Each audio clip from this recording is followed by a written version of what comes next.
Hey, everybody. It's Allie, and welcome to our Y&R Chat for Sunday, May 4th, 2025. The end of summer. But not the season, the character! For now, anyway. OMG! Huge casting news. How can this be? Alison Lanier is leaving Y&R? Man! Not just leaving, actually. Gone. She is gone already. That was it. We saw her last episode on Friday. Seemingly out of the blue, she's just gone. Seemingly of her own choice. I guess she just decided that it was time for her to move on. That just shows what a hayseed I am, because I just think, wow, why would anyone want to leave the greatest show on earth? But I am sure there was a perfectly good personal reason. I mean, maybe she wasn't happy with the material. Maybe she just didn't want to get pigeonholed in her career. Maybe she wasn't looking for a lifetime role. It's so rare and weird as an actor to have a role that's like could conceivably go on forever. Maybe she just thought, you know what, it's time. Sometimes it just is time to move on, and you know it. I'm sure that was a very difficult decision for her, and I want to be selfish and just complain that I want to hold on to her forever, but I'm going to choose to love her enough to wish her well. And I will say one final time for the record, Alison Lanier totally redefined and refreshed the role of Summer Newman, and I think those are going to be some pretty darn big shoes to fill if Y&R chooses to refill them. I loved her. And I loved her as someone who also loved Hunter King. Hunter King would have been the other definitive Summer, and I never would have thought I would have loved someone as much as her, but they were very different, and I feel like Alison Lanier just made the role her own. She really was so good and so compelling in all of her scenes, so I'm really sad, but I'm gonna tip my hat to her. Here's one from one Allie to another. Alison, you did such a great job, and I'm gonna be keeping an eye out for what you're doing next. And of course, now everything about why Audra has suddenly become the challenge for Kyle and Claire makes perfect sense. It's all falling into place in my mind. I get it now. And I would really just so much prefer to have seen Kyle feel pulled between his old love Summer and his new love Claire, rather than having Victor plan Kyle's seduction. It's just too weird. Plus, it's resurrecting the Kyle and Audra thing that never really got off the ground in the first place. It was never really all that super compelling. I mean, it had its hot moments, but Kyle and Audra were never really a major thing. I don't think this whole plan of Victor and Audra's is gonna get off the ground in the first place. I mean, she is going to end up with nothing. You know what Audra's gonna get out of this deal? This week she went to ask Victor if she could get some money, but you know what she's gonna end up with? Nothing. She's gonna end up with nothing at the end of this. Victor has made it so obvious, honestly, that Kyle has already figured it out. He's already figured out that Victor is bankrolling Audra's new phantom company, Vibrante, and using it as a tool to get to the Abbotts and to get to him. And Claire knows it too. Everybody already knows.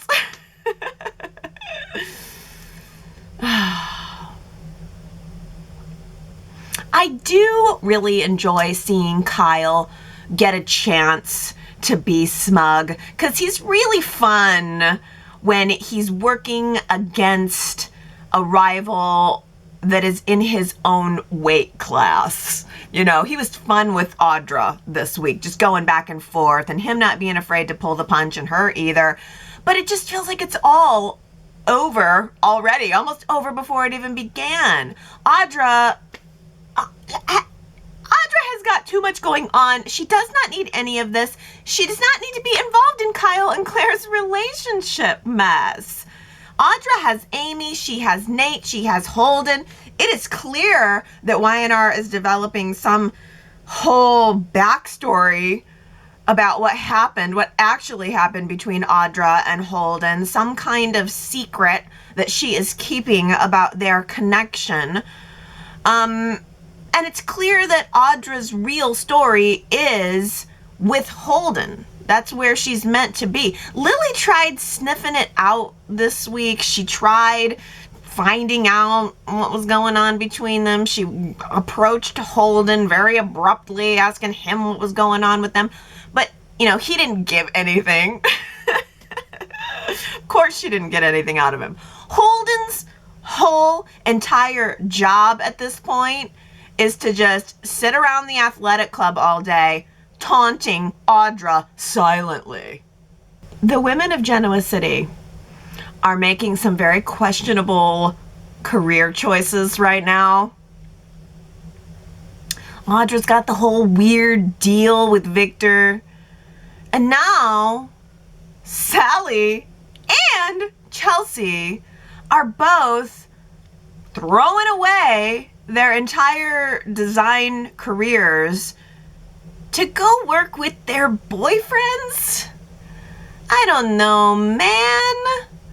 That does not seem like a smart, independent gal kind of move. Then again, anything related to Marchetti or Marchetti Z never panned out on screen. I mean, we have not seen one single outfit, barely even a hint that that was a company. I mean, this week, Summer was looking on her phone at one of their summer swimsuits, something from their summer swim line, and I was just begging her, to myself, to just turn the phone closer to the screen, just tilt it a little bit so that I could catch one little glimpse of a swimsuit. I want to see a designer swimsuit. Is that too much to ask? Help me be immersed in your world and your company. But we never, ever see anything. And realistically, Marchetti Z, we haven't heard anything about them in months, so, but why? Why couldn't that have been developed? It just feels like yet another phantom business. File it right alongside Cassidy First. Businesses we don't see. Coming soon, Vibrante. More businesses we don't see. Okay, fine. Apparently that is how we do business these days. Sorry to sound old, but back in the day it used to be we had 2 companies, maybe 3, and everybody worked at one of the 2 companies, and there was your drama. Everybody worked at the same place, whether they liked each other or not. Now everybody works at a dozen different places. We never see any of them, and nobody works together, so there's really no drama to be had. It's an adjustment period for me. I'm gonna need to adjust to these decisions, because I can clearly see, as I'm sure you can see, that moving Sally and Chelsea over to Abbott Communications and Newman Media is fully meant to set up a rivalry, not just between the companies, but between the couples, of course. But here's the thing. Number one, I'm not really looking forward to seeing the battle of the media companies again. That does not excite me. Number 2, the real rivalry that's being propped up here is Adam versus Billy. That's what it's really about. That's what the writers Y&R really wants to get to. They really want to get us to Adam versus Billy, which is tired and old, and it comes and goes based on which way the wind is blowing. But my number three reason is I feel like this move makes the women look like they don't have their own ambitions for their own careers. I will never understand how and why Y&R managed to poach Sally Spectra away from the Bold and the Beautiful, then bring her on to Y&R and change everything about her. She doesn't do anything. She doesn't make anything.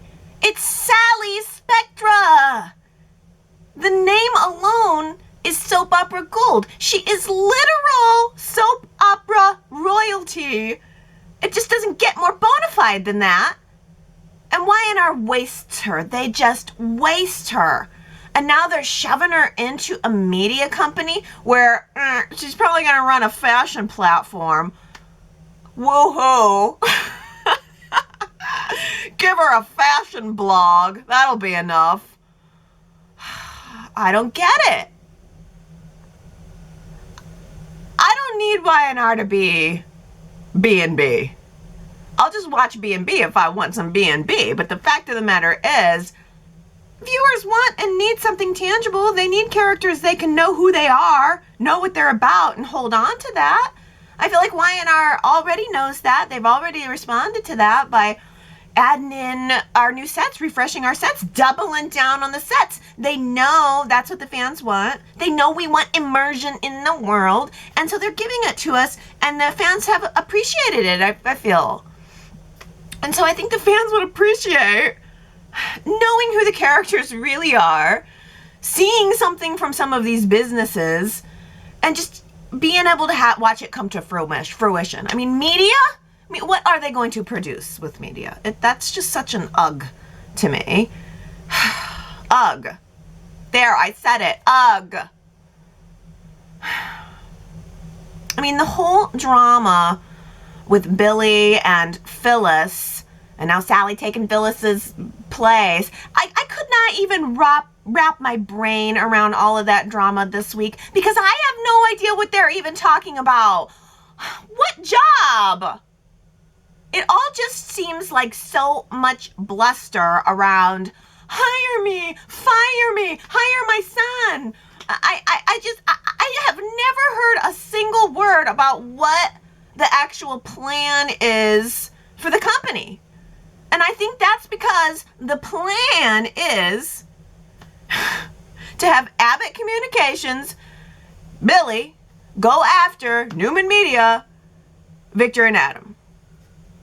Okay, but there's nothing to hang the plot on here, and it's just exhausting, and I feel exhausted by it. And honestly, if I have to go another week hearing the name Aristotle Dumas and not actually seeing this person on screen, I am going to scream. Michael and Lauren are examples of two great characters who are fully developed, who I understand, and they are just as compelling when they are romantic as they are when they are fighting, as they were this week. Lauren was on fire. Absolutely in flames. She is digging her heels in on Michael's continued involvement in Victor's schemes. And she was really cranking it up. I mean, she seems to have the feeling that this is like a matter of life and death. She was so mad that Michael would choose to stay by Victor's side and risk his whole life during the Ian Ward standoff, which is understandable. And now she's mad that he's right back at it, just allowing his loyalty to Victor to come in between his relationship with her and his relationship with Diane and Jack. So this week, Michael is a double agent all of a sudden. He has a plan all of a sudden. And when Victor finds out that Michael went to Jack about the rivalry, tried to warn him, Victor's vibes are going to hit the roof. That's what's going to happen. Those vibes are going to go from 0 to 110 immediately. And all of this work that Michael has done, oh my goodness, practically taking a bullet for the man. And now Victor is going to see this as a betrayal of the highest degree. Lauren warned him that this was a dumb move that's going to blow up in his face, and I agree, but he insists he has a plan. But I truly do not see what going to Jack is going to accomplish, because Jack is not the one doing anything. It's Victor. The best Michael can ever do is warn Jack, because Victor's gonna do what he's gonna do, and if Michael's not the one that's helping him, he'll find somebody else. But here's the thing. Lauren seems to be treating it like it's a matter of life and death. Like she really was all keyed up over it. But I don't sense the danger here. I kind of almost felt like, wow, Lauren's way up here, but the actual level of what's going on is way down here. Because so far, all Victor has done is plant some spies inside of Jabot and plant a sexy trap for Kyle. Which honestly, for Victor Newman, is pretty light. I mean, this is a man who had Jack replaced with an evil twin, and all was still forgiven. I hope that Summer doesn't go to Europe and catch that death flu that Cole has.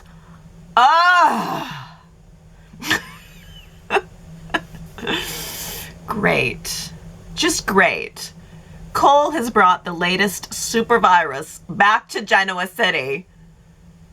He was traipsing around Istanbul or Constantinople, picking up germs and bringing them home to us. Thanks a lot, Cole. Thanks. Oh, no. I'll tell you, whoever did Cole's makeup did a really great job, because he looked really sweaty and pale. Wearing a coat on the couch, that felt very realistic. And the whole time I was thinking, call this man an ambulance. Why are we not calling him an ambulance? I'm surprised that Victor doesn't have an ambulance on the property. The Newman ambulance. Where's Wally? Driving up with the Newman ambulance. No. This isn't good. It's not good, because whatever Cole's disease is, it's fast moving. It's not going to be like some kind of long drawn out lung cancer. How fortunate for Y&R that they can just kill someone off with the flu now and get rid of them. I'm bitter. I'm feeling bitter. I don't want to lose Cole. I do not want to go through Cole's death. Maybe that's not where it's headed, Allie. Maybe it's just a scare. It's not. But maybe it is. No, really. I mean, is it possible? You answer me this week, please. Is it possible that Cole is not dying? Is there any version of this story that creates some peril without actually sending Cole to an early grave? Sweet. Mariah had an affair while she was away. Now I don't feel bad for watching Daniel and Tessa grow closer the last couple of weeks. the hook. So Mariah is back. Looking good, by the way. I loved the stripy suit that she was wearing. She seemed a little slimmer. The hair looked good. The face looked good. The makeup looked good. She looked beautiful. But I knew the moment that she walked into the coffee house that she was hiding something. She came home very excited to see Tessa and Aria, but something was off. And you could see that Tessa felt it. Mariah did not seem to want to stick around. She was in and out in 5 minutes and then scurried back to Cassidy first. And then the next thing we know, Mariah is telling Sharon that while she was away on business, she made a terrible mistake. A terrible mistake that her wife can never find out about. Ooh, this is a great cliffhanger. I'm dying to know. I mean, we didn't get it out of her. All she said was that she had too much to drink one night, which equals affair, right? I mean, what else could it be but an affair? What else could it be that she would not, under any circumstances, be able to tell Tessa about? Because she also said that she was in a bad place after everything that went down with Ian Ward, which is so understandable. In fact, it would be weird if Mariah didn't have a reaction to that. He was so creepy with her, and honestly, just hearing her recount that, just hearing her say, he dressed me up, he put me in a wedding gown and tried to marry me. Yuck. It was just yuck. And so, of course, thinking back on that and having all of those old memories flood back, you would feel like a broken person. That part, I was like, yeah, I totally get that. But then I guess she just went out and hooked up with some rando? Or maybe she called an old flame? Or maybe she hooked up with somebody she's been working with, who maybe she kind of was attracted to anyway. I can't wait to find this out. This is so juicy. This is so juicy. While we were all busy speculating about Tessa and Daniel, Mariah was the one having the affair. Oh, I have got to say, I am really glad that Billy did not like the mansion refresh. And it's not because I don't like it. And it's not because I want Diane to fail. It's purely because his reaction felt so human to me. That's the kind of thing I want to sink my teeth into. Not these like phantom business storylines. Billy had a very natural reaction. It is natural to associate a place with a person. And that was John's house. That was his father's house, who he really didn't have as much time with, didn't have as much time to connect with. And even though Billy didn't live there as long as the other siblings, when he walked through that door, he felt his father's presence. And that connection was meaningful to him. And I like that. That's exactly the kind of thing that I'm looking for. I think it isn't realistic that all of the Abbotts would just accept this remodel right away. There is an emotional element to a physical change like that. And yet, on the other hand, it is not fair to expect the family to keep living in a house like it's a mausoleum, you know? They should be allowed to move on. They should be allowed to live and grow. And I do think, ultimately, that giving Diane, Jack's wife of like 2 years, carte blanche to just go ahead and redecorate and redo the family home was a little, if not a lot, inappropriate. Honestly, it's not just Jack's house. Jack has lived there the longest and the most, but that has always been the Abbott family home. I get the sense that it's owned equally by all of the siblings, even if they don't spend equal time there. And so really, I feel like that should have been a decision that was made as a family. It could have been a good bonding experience for them all. It could have definitely brought, especially the sister-in-laws, together, having a fun family project to work on. But instead, I got the feeling that Billy's resistance is just a precursor. Billy's resistance is just the precursor to the whole world of criticism that's about to come from Ashley. Are you ready for a new quote for the week? I like this one. You'd be very wise to learn from history. It's true. You'd be very wise to learn from history. Who do you think said it? Well, if you want to know, you got to go to yrchat.com to reveal the answer. Now I want to do a quick birthday shout out to Liz, whose birthday is on Saturday, May 10th. Happy early birthday, Liz. It's almost a full week away, but that just gives you longer to celebrate, right? I propose, Liz, that we start the birthday celebration right now so that you get max time with it. 6 more days of celebration, says Allie of Y&R Chat.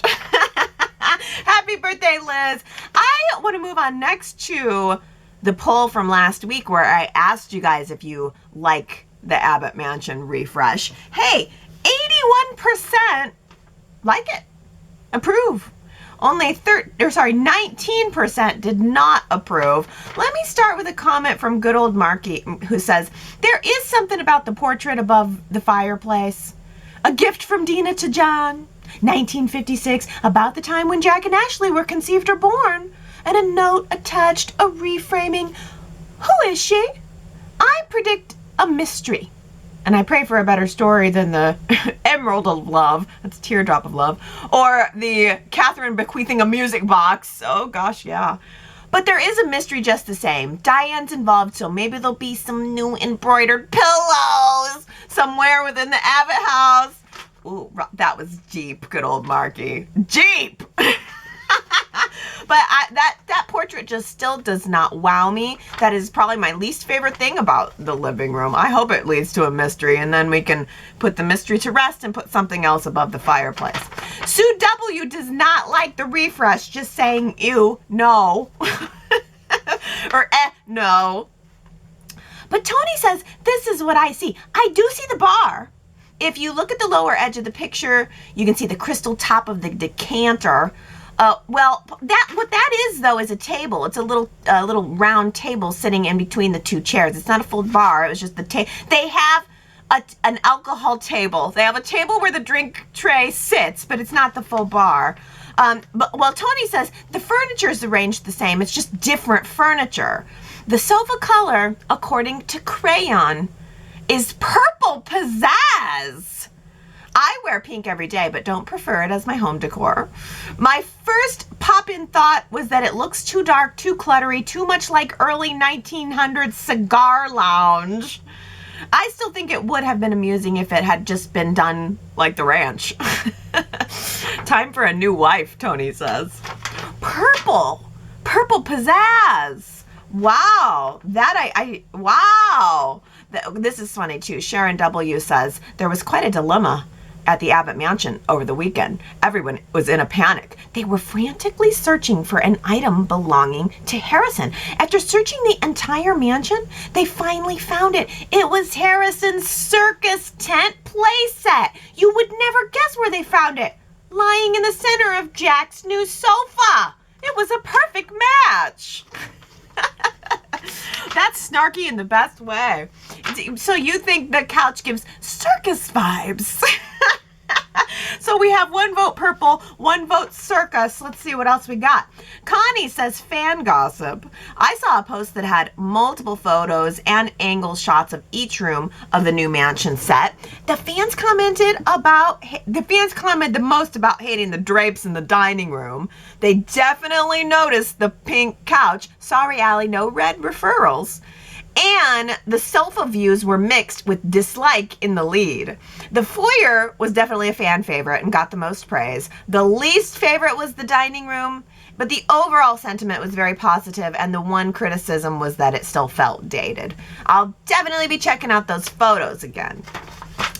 Well, I think that probably makes sense. The entryway is really lovely. It seems like nobody loves the couch. It's funny, everybody's so focused on the couch, but the couch doesn't bother me as much as that chair that Billy was sitting in, the one that replaced Dina's death chair. I think what bothers me about it is that no one died in it. But also, I don't like the white fabric with the gold dots. It's totally distracting from what the actor's wearing. I don't want the actor to be sitting on a print background. I want to see the actor, okay? I want to see what the actor is wearing. I don't need the furniture. The furniture stands out too much. That's what it is at the end of the day. We don't need the furniture to stand out this much because our focus should be kept on the actors.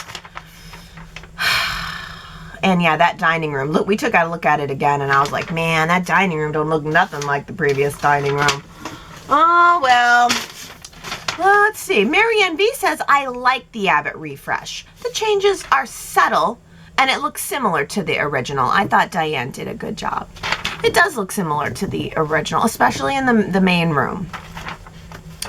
Well, new topic. Connie says, Lily is getting on my nerves. Who voted her the interrogator-in-chief?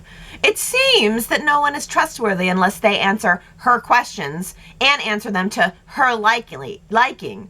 I am waiting to cheer for someone to answer her that it's none of your business. Or, frankly, my dear, I don't give a damn about your trust.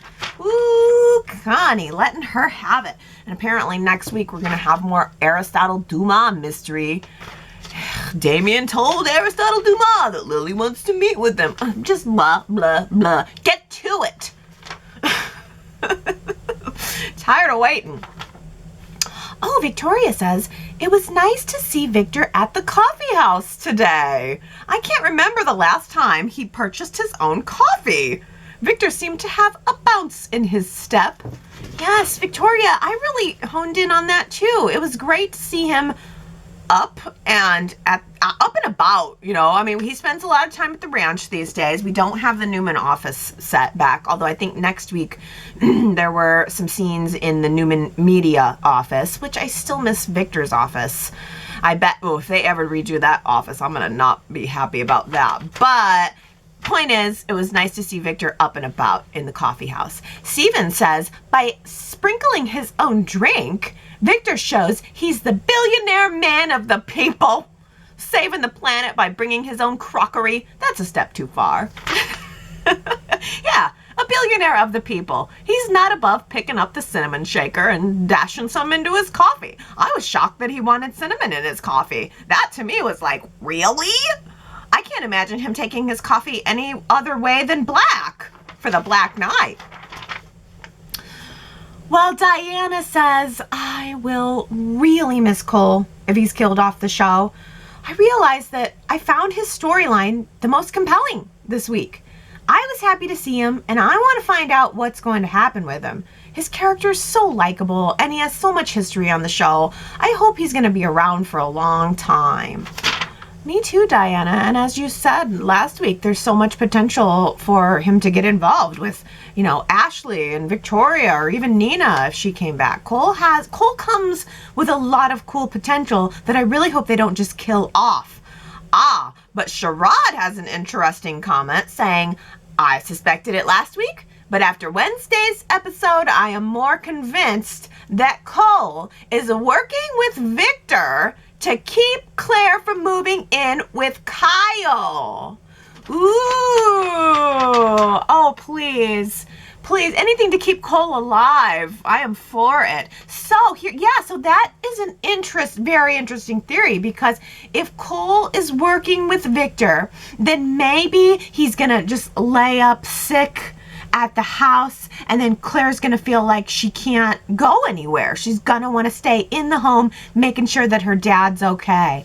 Ooh, I mean, it's possible. I can't see Cole taking that deal from Victor, though, because he seemed like he already turned Victor down about it, but maybe there was more to it and we just didn't see it. I mean, Cole could genuinely be sick, and Claire could genuinely decide not to move because of it. Hey, Nick's back. He was looking really good, by the way, in that his gray denim jacket, gray denim pants. I was liking the Nick, missing the Nick. Daisy says, when Nick made the comment about Noah and Allie, I wondered if they'd be returning home for a while. Maybe they'll be able to convince Victor and Jack to stop their vendettas and get back to their own lives. It would be great to see them, though. I hope they're returning. I know, and Noah's another one that it's like, why is Noah not on the show? Nick and Sharon's son? Why? And I thought Allie was great. I mean, even when Nick mentioned Allie, I was mad all over again about chemo. They had a real opportunity there and blew it. And then now we can't have his daughter either. It's like some kind of weird chemo curse. That's what it is. Noah's involved with chemo's curse now, and that's why he can't come back to the show. Ugh. Well, Russell says, Phyllis has been off her mark for days. I think she needs her friend Sharon back in town. OMG, Billy was too harsh with her, saying Daniel was trying to get away from Phyllis. That cut her deeply. She is going to spin farther out. I really felt for her in the park, upset and hyperventilating. She needs Sharon. Yeah, and Victoria says, I agree. However, Phyllis needs to accept that she cannot help Daniel heal by getting him a job. Sharon could help to enlighten Phyllis on this point. Also, Phyllis said she was brimming with ideas and then proceeded to only talk about Daniel. Billy may have been interested if Phyllis gave him some good work ideas. That is exactly what I'm saying. Can we not just have, like, a couple of lines? Well, I had this idea about the blue, blue, blue. I mean, a little. None of it was about anything even remotely tangible. I totally agree with that. And also, I mean, it's ridiculous that Phyllis is under this assumption that Daniel is in a rut. I mean, she literally called a meeting with Tessa this week and said, I need you to save my son's life. Really? Daniel seems fine to me. You're the one that's spinning out of control. Projecting much? Daisy says, I can't stand Phyllis groveling to Billy. He seemed to love it. I wish she'd get her hotel back. She seemed to thrive there. I think it belongs to the Newmans now, so maybe Nick can help her buy it back. She could then set up a lounge area for Danny when he's in town, and of course a place for Tessa and Daniel to share their music. I think Phyllis needs a change, though, before she gets worse and does something desperate. She might just go after Billy for his betrayal. Oh yeah, the hotel. You know what I think? I think Phyllis is going to go work with Sharon at Cassidy first. I bet you that's going to be the trajectory. Maybe we'll actually see them doing some work. Doubt it. Hey, I also, just speaking of lounges, I love the Jazz Lounge. There is that sparkly red curtain in the back. That set is beautiful. That Jazz Lounge, I want that forever, and I just want to make sure that I am saying and appreciating the things that I love, because that is gorgeous. And was it Sherrod who said that Michael Graziadei, I never say his name right, he is an IRL musician just like Kate Fairbanks is. So I think it's possible that on screen we're going to actually see Daniel's progression and actually see him playing music in the same way that Tessa is. And that actually is a really nice evolution for Daniel's character. The fact that his father was a rock star and now late in life he's picking up the guitar, and maybe it just clicks with him at this stage, and suddenly we have a male and a female singer on the show. I like that, and I miss that, and I approve of it. Well, let's talk about Mariah. Daisy says it sounds like Mariah may have cheated on Tessa, but it could be something else. Maybe Mariah saw Ian Ward and confronted him, And during that confrontation, she became enraged, attacked him, and he died. Whatever happened, though, I hope Sharon convinces Mariah to tell Tessa, see a therapist, and if warranted, talk to Chance. I don't see that happening, though, not right away. I think Mariah may end up spiraling and losing everything before she heals and gets her life back on track. Yeah, I think it's really possible that Mariah is going to lose everything over this, and it's definitely going to give Tessa some more reason to sing the blues. Steven says, what did Mariah do while drunk? A tattoo of Ian? No shared showers until it's removed. No biggie. Murder? Hardly a deal breaker. One night stand? Tessa would understand. She might just want a hall pass with Daniel, leaving only the proverbial drunken orgy? Keep that quiet till you need to explain the pregnancy. That's fun. Breaking down of the possibilities, Stephen. Do you think Tessa would understand if Mariah revealed that she had an affair? I don't think so. I think Tessa would be done. Well, maybe not. Maybe not absolutely done, but it would certainly cause a problem. It would be the beginning of the end, certainly of the trust. The trust would be broken. Well, let's talk about the sad news of the week, Summer. Russell says they were definitely saying goodbye to the actor who plays Summer. Another chatter said they aren't going to recast her, and if that's the case, what are they going to do with the character? Her leaving the show must have been sudden. They were building the Summer, Claire, Kyle triangle, then boom, she's out? Yeah, I don't know. I mean, it could even have been like a contract negotiation thing. Maybe she didn't want to be locked in to have to do certain things on certain days. I don't know. Who knows? The real question is what's going to become of the character. Is her airplane going to go down over the Atlantic on her way to Europe and she's, I don't know, missing for who knows how long? They don't really do that much anymore. Connie says Alison Lanier departing is surprising news, but the rumors of not recasting her role were shocking and sad. Why or how will Summer disappear? Phyllis is in a crisis, Daniel's not that far behind, and taking Summer away seems cruel. This leaves Nick with no visible children to interact with on a regular basis. What about Harrison? His birth mom and his adopted mother just vanished from his life? I'm resolved to a new actress. I am definitely not resolved to saying goodbye to Summer. Oh, that's interesting. Resolved to a new recast? Fine. I mean, you know, we have to accept that. You know, I think fans accept recasts. It is a little shocking that they seem to not have any plans to do that. But what if Summer goes, but Tara Locke comes back for Harrison? Would that be an interesting twist? I think maybe so. Gary says, everyone thought they were gearing up for the Claire, Kyle, Summer triangle, but now they're back to square one and building a fan base for a replacement Summer. So a triangle isn't really going to work now. What a betrayal of Harrison Lanier. What of his personal growth in losing another mom? Well, that kid is so positive. He bounces back from everything. Yeah, I mean, Gary, I think we know. Harrison is a trooper. Harrison's going to be okay at the end of this, right? Especially if original mom Tara comes back, birth mom comes back. Oh, well, here's a theory from Steven saying, in a twist of fate, what if Chelsea and Sally forego their other plans to save Marchetti? Well, I would like that very much, but I mean, it seems like it's all already written in stone for Sally and Chelsea. Naomi says Summer needs to transfer Marchetti corporate headquarters back to Italy. She will then remember how Italy is just magical, and she stays indefinitely. I think that's it. I mean, we're just going to get a text message from Summer to Phyllis, and she's going to say that she's going to stay in Italy for a while. I bet I kind of think the show seemed thrown off by this. I feel like maybe they weren't expecting it to not work out, because they were clearly painting this triangle for Claire and Kyle and Summer, and now all of a sudden not working out. So I just wonder if there was a period of negotiation and ultimately it just failed, and now we're left scrambling to figure out what exactly we're going to do next.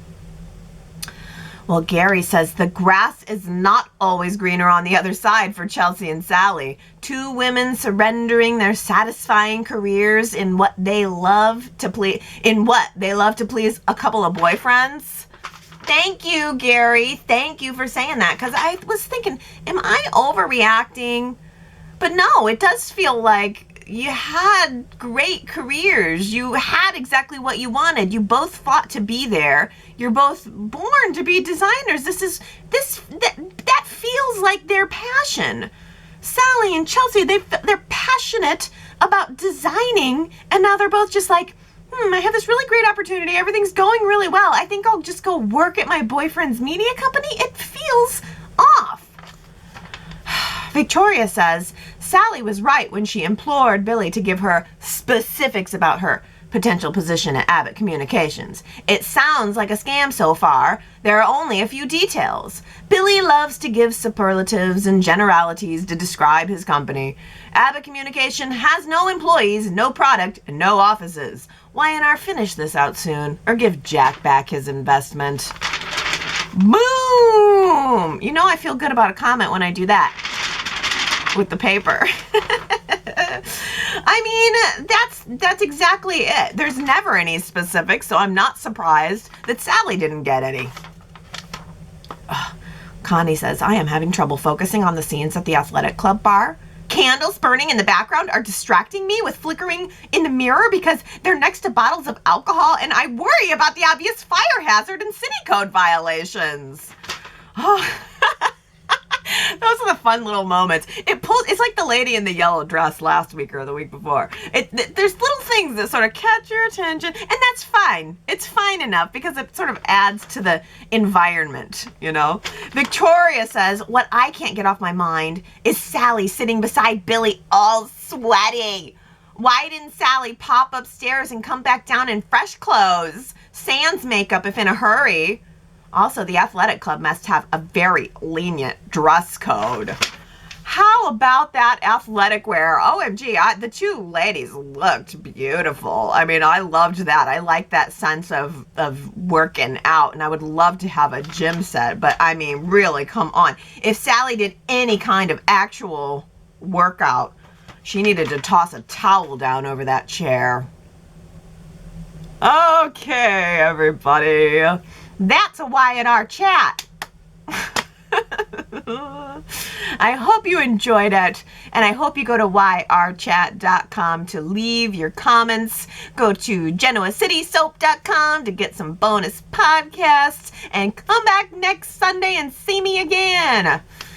I love you guys, and I hope you have an awesome week. Bye.